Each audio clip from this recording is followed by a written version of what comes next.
Secondly, please do not try to pretend that you're better than me, or that you're greater than me, or that you're a more well-rounded human being than me because you only read Shakespeare or something, bitch. I literally giveth not a fuck.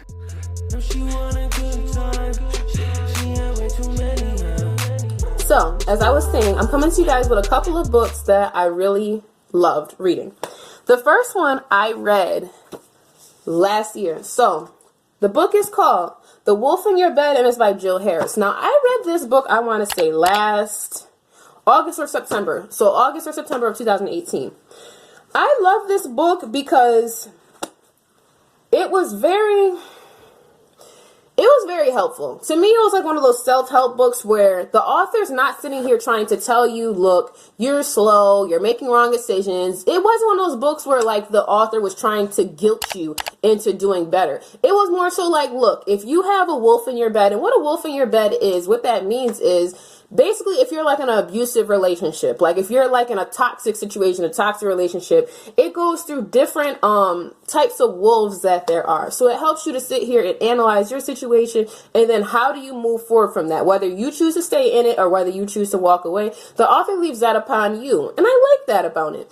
I do feel like it helped me a lot when I was talking to someone that was toxic last year. It helped me to not only know that, okay, it's time to walk away, peace out, but it helped me for future, I don't know, it helped me for like future relationships that I might go into or future situations that I might find myself in, to know like there's no, first of all, it's obvious that there's no problem in walking away, but like the book helped me a lot. So I would recommend reading that book.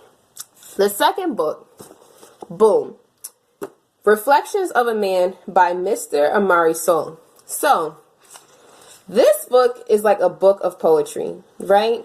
But there are little slots where you can sit here and you could like write things. I don't know if you guys can see that. There it goes. You guys can like write things in it. So the reason why I liked the book was because it was a quick read. And I had saw a bunch. First of all, I don't know if he's self-published. No. It says he's with Black Castle Media Group. I believe that's his publisher. I believe that is Mr. Amari Soul's publisher. So the book came out in 2015.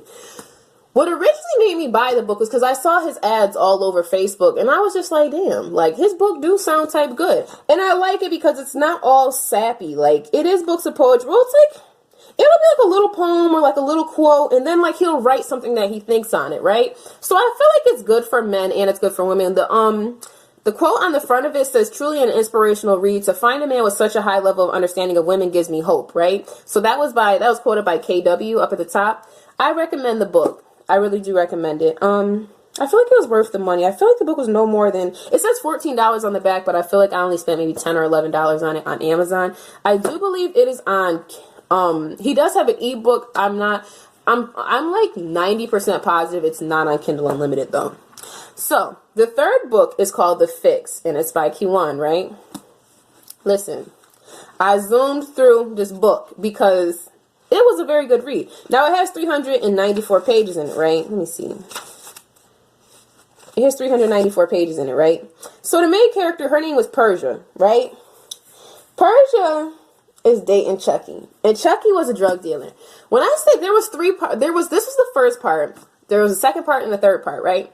The book was so good, and I was reading it at this job that I was working at the time where I could read at work all the time. So, the book was such a good read because it was fast-paced. It was so good to the point where I was sitting here telling my one coworker, like, look, you got to read this book. Because I feel like I got the first book that I have right here from my mom, and then the second and the third copy I ended up getting from the local library that we have here. It was good. He is one of my favorite authors to date. So, the fourth book is called The Real Deal, right? And it's by Billy Montgomery Cook. I have had this book since I was in 6th grade. This book, although I am not the most spiritual and Christian person anymore, as I'm sure you guys know, but I'm not an atheist. Let's put that out there. I'm just not as biblically Christian as I used to be. I I do like the book, though. I do still feel like this is a good book for teenagers. It says a spiritual guide for black teen girls. I am all for it. And you know what? Since it is Black History Month, I would love to see more young teens read this book. I honestly told my sister, I feel like I told her at one point that I wanted her to read this book. And the reason why is because it sits here and it touches on topics like self-love, independence. It touches on like sexuality and things like that, like telling young girls you don't have to rush and to sit here and use their intuition. Like, there are Bible verses throughout it, but at the same time, it wasn't one of those like books of like, oh, if you don't do this, you're going to go to hell. And if you do this, you're going to go to hell.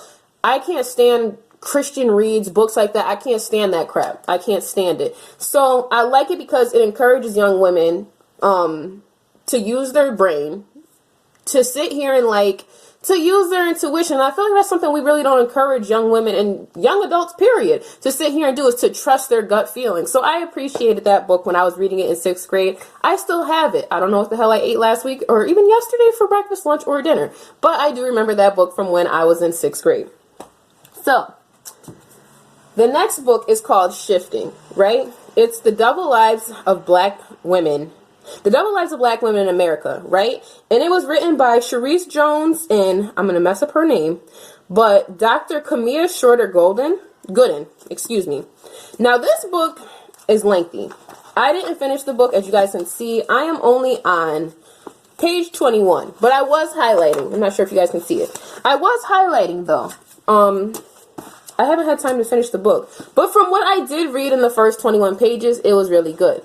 What the book was talking about was, it was touching on basically how black women, how we have a version of ourselves at home, we have a version of ourselves at work, how we basically have to sit here and shift and change, like, when, like, I don't know, like, you know how everyone has, like, their at-work voice, your at-home voice, the person and the way you have to behave when you're around, like, your spouse's family members, the way that you're able to be yourself around, like, your close friends and stuff. It talks about how as black women, we constantly have to shift and change. And there was even like a part in the book where it was this college student, there was this black girl in college, and she was saying how she almost felt like she had to over exceed and go like above the top compared to how she felt like her like white counterparts or her white colleagues had to, just to sit here and like basically be seen as like intelligent or be seen like as like her voice mattered. And I did go through that. I feel like when I sat here and I was in high school, well, even like from kindergarten until halfway through my 9th grade year of high school, I went to a predominantly white school. Like, I feel like there was probably 20 of us that were black there out of the probably over, there might have been one of us that were black in each classroom. So I understood that feeling of feeling like you were constantly silenced, like your opinion was not enough. Like, I understood that. But then she also was sitting here talking about how she didn't want to feel like she had to overachieve to prove that she wasn't that black girl, like that black student that just doesn't care. So she was saying how to an extent she felt like she had to overachieve and she would stay up all night studying. But at the same time, she's just like, it was just like a constant battle that she was talking about. But that was just one story. That's not what the whole book is about. And that is like a nonfiction book. That is like, it has studies in it too about like how this one person in the book was sitting here talking about how they were like getting ready to sit here and unpack their car or whatever to sit here and go up to their apartment that's in this apartment building. And the lady next door to them is like, or the lady in the car next to them, she's like, oh, when you finish what you're doing, can you help me bring my bags upstairs? And she looking like, bitch, I live here. Like, I'm not the damn doorman. I'm not the... What? Like, basically, I love that book. So, the next book, right? It's called Husband Coach Childbirth by Robert A. Bradley. And he's a doctor, right? Now, I know y'all looking like, what the hell am I going to do with this book? Boom. I'm going to tell y'all what y'all going to do with this book, right?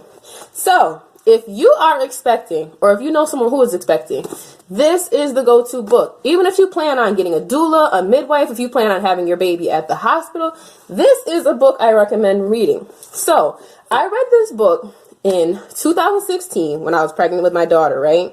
And her father was away in the military. So, my goal was to mainly do it all natural, right? I didn't want any like needles. I didn't want any anesthesia, no spinal taps, no none of that. I just wanted to push Genesis out and call it a day. So we try to prepare by reading that book and what to expect when you're expecting. If I did not read this book, I would have been so far up shit creek that I don't know where I would have ended up. Why? Is because I was on my, like, I'm going to woo side out and I'm just going to ride the waves of the pain and whatever. I'm doing everything I'm reading in the book. And the issue is I did it so quote unquote well that it's just me and her father at the house. And I had been in labor for 17 hours. We messed around. What's not even so much we. I accidentally messed around and had Genesis at home. So it was the two of us, and I thank God that although he was in the military, I was sending him screenshots of the book to be able to read it. If we did not read this book, I don't know how we would have got through labor. I don't know how Genesis would have gotten here. I don't know what would have happened. But the ambulance did come and pick us up, luckily. But that book is like my go-to read for anyone who's expecting or knows someone who is. So the next book I read last year, right, is Gucci Mane's autobiography. And I've always been a Gucci Mane fan because, like, I feel like we're going to get married. Like, I understand him and his wife is married right now, but we're going to get married when they break up because we're meant to be together. So, Gucci Mane, right? I loved his autobiography because it wasn't what I was expecting. It was a quick read to me. Well, it wasn't a quick read at all because there's more than 250 pages. I'm just so far up Gucci Mane's behind that I read it very quickly. I read it in less than a week, right? So he even has pictures in here of the book, and I liked it because Gucci Mane didn't sit here and try to sugarcoat anything. He sat here and discussed how he got his name. He discussed how he had came up not in the best situation whatsoever. I like that he did discuss his drug addictions and how I just like when people are open and honest about how they sat here and they knew they were effing up. They knew they were deep in it. Because I'm not judgmental. I feel like everybody has an alcoholic, a crackhead, a addict, whatever in their family. So I'm not judgmental at all. I like reading books like that. And I felt like Gucci Mane's book was a must read. I know for a fact that I've seen it in Walmart. I ordered mine off of Amazon. I feel like it was less than $15. You can, I believe, get the ebook, but it's not on Kindle Unlimited at all. So the last book that I'm coming to you guys with is A Piece of Cake, right? This is by Cupcake Brown. I'm almost out of space where I can stack up these books without them falling. So, A Piece of Cake by Cupcake Brown. I read that book when I was possibly maybe 15, 16 years old. So that was over 6 years ago. Yeah. But point is, I do want to read that book again for this month, for Black History Month. I want to read the book again. That book is a true story, and I did cry when I was reading it because it was just so heartbreaking. The main character's name, well, she's not even a main character, it's her damn story.